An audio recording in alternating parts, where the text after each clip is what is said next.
Hello, guys, and welcome to my channel, Blissfully Single Bean. I'm your homegirl, Bean, and I'm your blissfully single one. Listen, with this whole quarantine stuff, you know, the virus that shall not be named, I hope you guys are doing everything they're telling us to do, meaning stay at home, meaning social distancing. I mean, we will get through this, but a part of me is scared that this may change society as a whole and how we move and how we congregate and how we get together.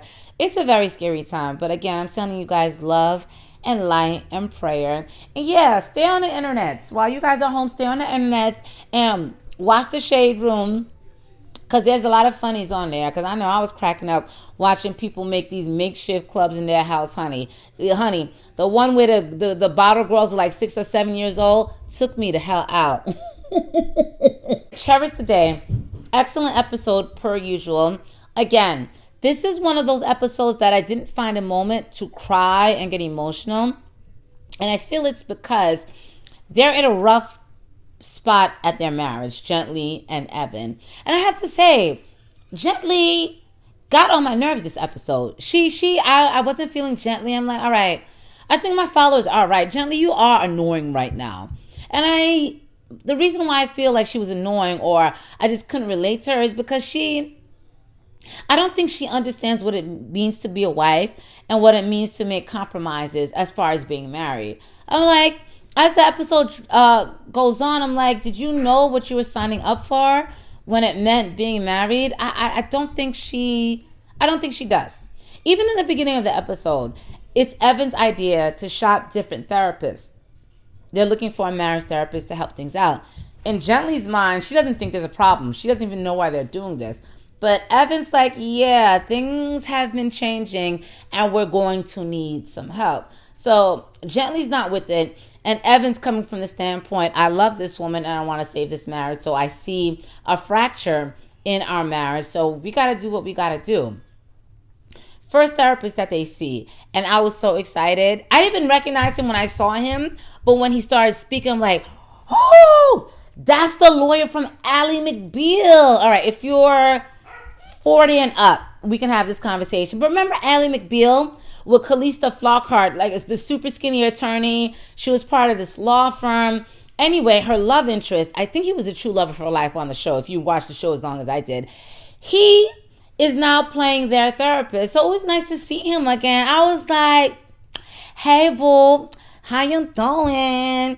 This therapist takes a very pragmatic approach to providing counseling to Evelyn and Gently. He is by the books.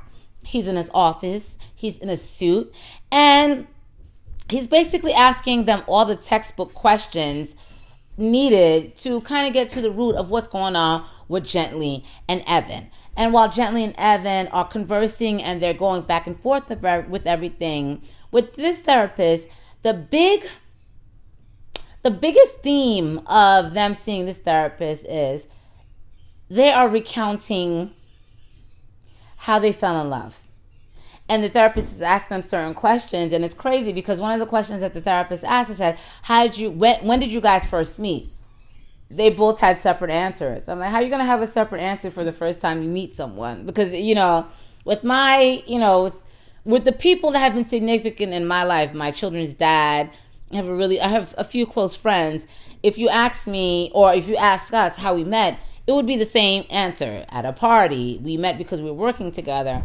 But Evan and Gently have different answers for basic questions, which you already see as the viewer, there's already a disconnect there. So I'm like, oh, yeah, no good.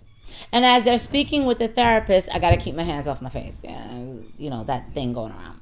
But as they're speaking with the therapist, they're going through when they first met, they're going through warning signs. And there are key warnings that made them think maybe we're not well suited for each other.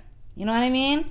So, I'm not married, but I was with my children's dad for about 7 years, and during that time we were together. So again, while we weren't legally married on paper, living together and being that common law wife, you can understand the complexities of marriage, and you can understand that the first 5 years are brutal. But my point is, marriage is no joke. Living together and inhabiting the same space with someone is no joke. So when you see Evan and Gently at this place, the writing makes complete sense. It's 100% accurate. Those first few years are volatile. You're trying to gel with each other. And when you're looking at Gently and Evan, Evan is the moneymaker. Evan is $1 million man, but Gently still wants her space and she wants something for her. That was therapist number one. So therapist number two.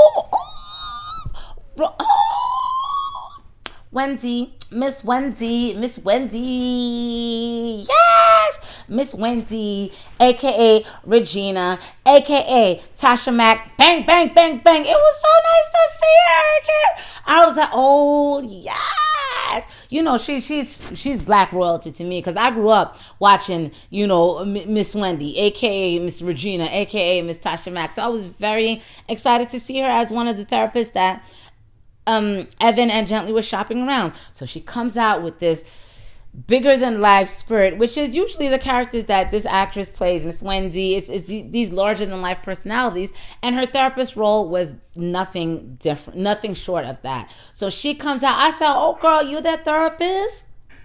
Yes. And while she's talking and kind of getting Evan and Gently to open up about their issues, I realized this therapist is a free spirit.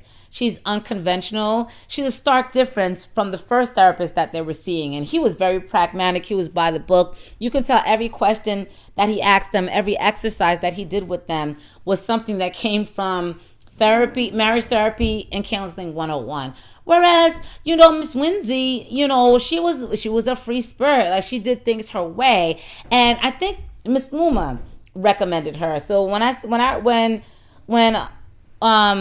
when Gently mentioned that Miss Luma recommended her, I said, this makes a lot of sense. So, you know, they're talking with this therapist, round two therapist, and she introduces the physical nature of everything. She introduces a couple of significant things, but the first one is the physical. She said, all right, so are you guys, how has it been physically? And you know, Evan's like, well, you know, I've never put my hands on her. And Gently's like, she's talking about the sex.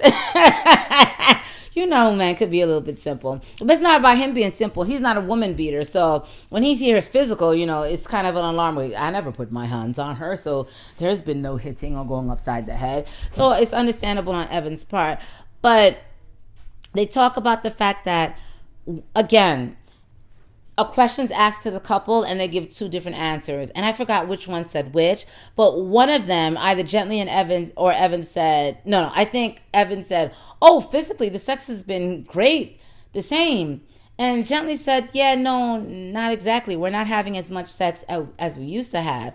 And they flash back to them sex scenes between Evan and Gently. And one thing that I have to say, the sex scenes are very tasteful. You're not seeing too much. You're not seeing groping and grinding and pushing and shoving. But what you do see is the union of two beautiful brown bodies. And it's so classy and just so tastefully done. It's like, oh, Lord, send me that. Send me that. The physical part was one. And then they talk about the financial piece, which was a big piece. Now, again, these episodes are very fast forwarding. So by this time, Gently is a very big podcaster. She produces podcasts and she has one of the biggest podcasts in their area. So I'm like, oh, Gently, you've been doing really good for yourself. And, you know, Evan is, you know, doing Evan, you know, Mr. Moneymaker.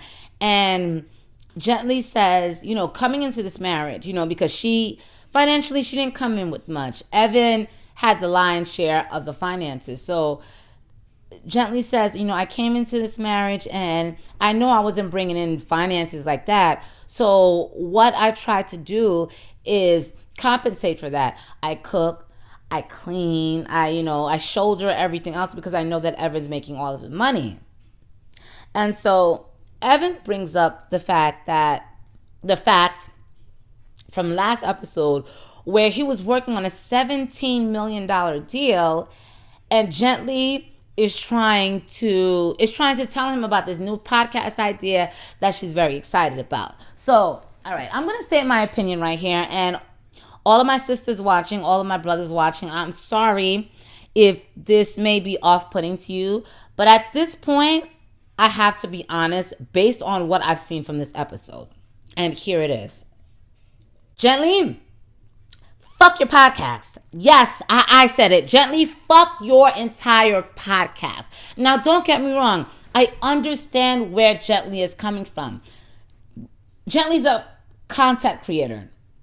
And I'm trying to be, or I'm a burgeoning content creator. So I'm a blogger. I'm trying to grow my YouTube channel. I write resumes. I'm trying to build something for myself that would give me an income where I can say, fuck corporate America. So I completely understand. But when Gently and Evan are having this argument last episode, and Evan says, I'm working on a $17 million deal that will make it so that we never have to worry about bills or mortgage. Yes, Evan, I had to agree with Evan at this point. He's trying to take them to the next level. And it's not like content marketing. Content marketing takes a year to 3 years of consistent work, consistent output before you start seeing money in the several hundred thousands or in the millions. You can make that money from a podcast, from blogging, from YouTubing, but it takes a while. So if your husband has this opportunity where he can make this deal to make you all independently wealthy, and not even independently wealthy, wealthy enough that you can leave money for your children, their children, and if they flip it right, even their children, Gently, fuck your podcast. I feel like my thing is, Gently, I understand. You want him to be excited about something that you've got going on. And you don't want to be just the wife. You want to have something that you care about, that you're passionate about. But at the end of the day, when they were having the conversation, Evan says to her, he acknowledges, he says, listen, I know you're excited about this podcast, but I have this big deal that I'm working on, and we have this dinner tonight. So I have to focus my energy on that, and I'll circle back to your podcast. That seemed fair to me. But, Gently's like, oh, he only cares about what he wants to care about. And, I this is something that I want. And, I want to grow. Baby girl, you can grow it. You can grow it, but understand how to prioritize for the moment. For the moment, your podcast isn't making any money. For the moment, it is not. He's trying to land this deal to make y'all rich. Not rich. Rich. So in that moment, it's one of those eye roll moments. So I was like, okay, Gently. So the second round of therapy, it exposed or it brought to the surface their physical struggles and their financial struggles and the resentment that Gently had against Evan because Evan just wasn't taking her podcasting seriously. And I'm like, all right, Gently, I'm not rocking with you on this one. Listen, $17 million, that you can get now would be a nice building block for you to grow your podcast. Listen, you can compromise and grow your podcast anytime you want. There's no overhead. All you need is a phone to record and to upload. You can make certain sacrifices where for that night, you can be everything that Evan wants you to be as a wife. And then you can circle back and grow your stuff. Like, listen, I'm sorry. As a content creator myself, I just don't think, I felt like there was, in that moment, that dinner party, there was more to gain with Evan's $17 million deal than Gently's idea for a podcast that you even know that was going to, you don't even know if the podcast was going to blow up or whatever. It was just an idea. Third therapist was a nice combination of both. And I'm looking at the actor and I can't place his face, but I've seen him somewhere. I tell you, Jesus, I've seen him somewhere. He was a nice combination of the two therapists because he was outside, so he's a little bit unconventional. And you find that Gently and Evan were really vibing with him. It was more of a conversation with the three of them as opposed to the other two therapists where they were a little bit more guarded. Oh, and I forgot to mention this. Therapist number two, Tasha Mack, bang, bang, bang, bang, bang. She was biased towards Gently because she listens to Gently's podcast and she liked Gently's podcast. So for me, that validates you, because if you're going to couples counseling or marriage counseling, if you're biased towards, the wife or the husband, that completely invalidates you, because the advice that you're going to give me will be positively skewed towards the person you like the most. And she liked the most Gently, because Gently has that poppin' ass podcast. But yeah, anyway, back to therapist number three. It's a good vibe. They're talking, they're laughing, they're going back to when they first met, and it wasn't regrets or it wasn't a difference in opinion. At that moment, they were reveling in the time. They were enjoying the time. So it was a nice dynamic between the two of them. He is a person, this third therapist, that focused a lot on touch and the physical nature of a relationship. And I feel that he did that because your emotions drive the physical. And I know this from experience. When you're emotionally connected with someone, it makes the physical part of everything the sweet icing on the cake. So that's what he really focused on. He had an exercise where Gently and Evan were holding hands and they were talking to each other. And it was hard for Gently. It was very hard. Evan wanted to stay in the moment, but Gently could not stay in the moment. And when I'm seeing this, I could only question. And this is, again, another moment where Gently was annoying. I said, how committed are you to this marriage? And I asked this because, Gently, do you understand that there are not a lot of Evans walking on the face of this planet? There just aren't. A man who loves you, a man who's well-to-do, a man who wants to share his life with you. And I don't know, at that point where they were holding hands and she just couldn't stay in the moment, I just don't know if Gently is as committed to this marriage as Evan is. I just don't know. And it's unfortunate. And it kind of makes me resent her as a character, because I know an Evan. But of course, the Evan that I know in real life, there was a woman smart enough to marry him. So you see this dynamic, a good guy who's, well-to-do, who supports his family, and when you're looking at the fuckboys that you've dealt with, it's like, these Evans are not a dime a dozen. And I kind of feel like she's wasting that because she wants to do her. But then, sis, why did you get married?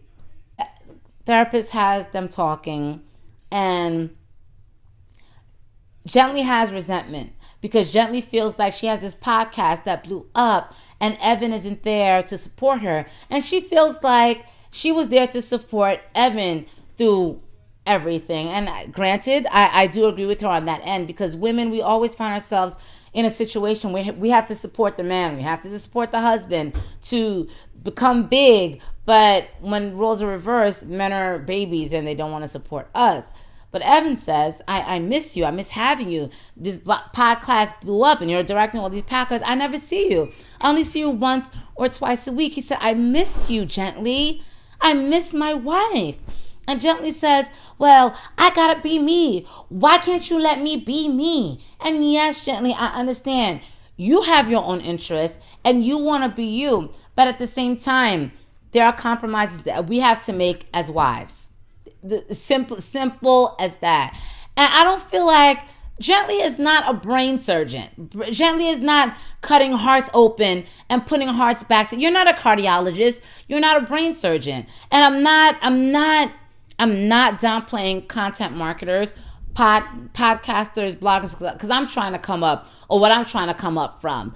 But the medium that Gently has, Gently can certainly compromise to where she can be a podcaster and she can compromise and be Evan's wife. And that's all I'm saying. I know y'all might come at me like I'm being a sexist, or I'm not being a feminist. And no, I am not a feminist. My ideals don't have labels. Listen, I take a little bit of everything. But with this episode, it kind of made me scared because this starts off as this amazing love story with two people who are from two different backgrounds, but they love each other to make things work and build a life together.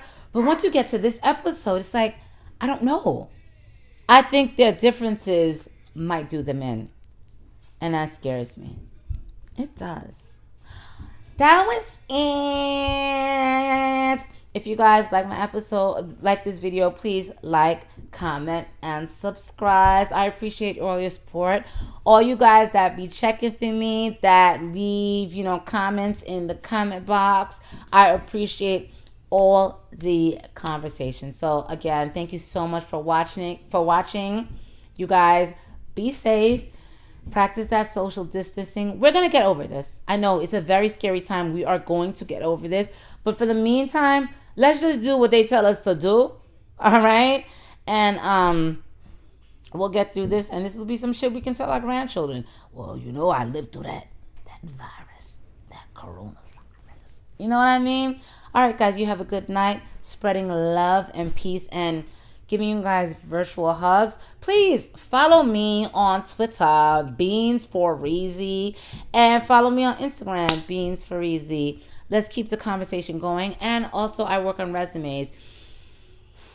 Hit me up. I'll put my information in the description box if you need a resume redone, or if you need me just to critique your resume so I can give you pointers on putting together a resume where you can get callbacks and get opportunities for interviews.